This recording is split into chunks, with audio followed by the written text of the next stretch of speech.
green light for qualifying in Belgium. A race down to the first corner in the first race between Christophersen and Hansen. It looked like Christophersen had got it, but Hansen was on the inside line and managed to block him out over that jump for the first time. Duval in the background giving the local fans something to cheer about. We ride on board here with Christophersen.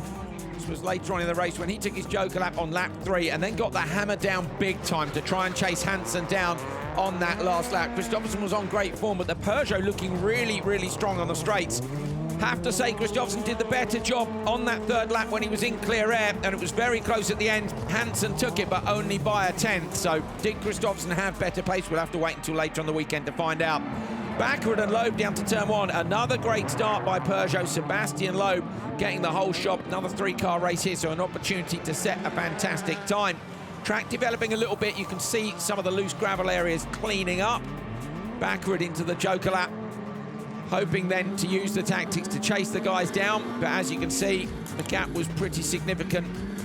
I don't think Backward was quite on it in this one. We saw him win Q3 and Q4 in Portugal in dry conditions, but certainly the car not looking like it was going to threaten Sebastian Loeb. Loeb with a tiny, tiny mistake in the joke lap, but nothing to write home about.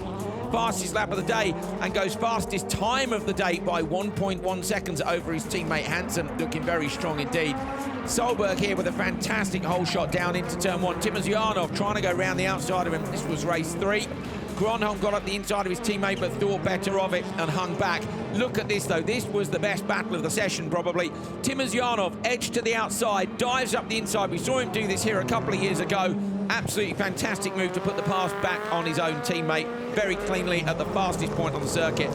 Fastest man on the circuit though, Petter Solberg. Look at that margin, absolutely outrageous. Fastest lap of the day twice, 39.3 and a 39.1, and that was enough to see him do a 2:45.2. Final race of the day, Hansen alongside Schischrit. Schischrit taps the barriers, drops himself back down. Ekstrom wild in the background, the rest of the pack chasing on. But watch for the mistake in the hairpin. So we come through the chicane. Kevin Hansen leading, look for Ekstrom. Ekstrom gets sideways, looks like he's got traction up the inside, but then suddenly loses rear traction and drops himself down to P4, so the chase was on for him. There's Kevin through that section where he had the massive crash last year. Full confidence, big push, 3 good starts for Peugeot. Note how strong they're looking this year.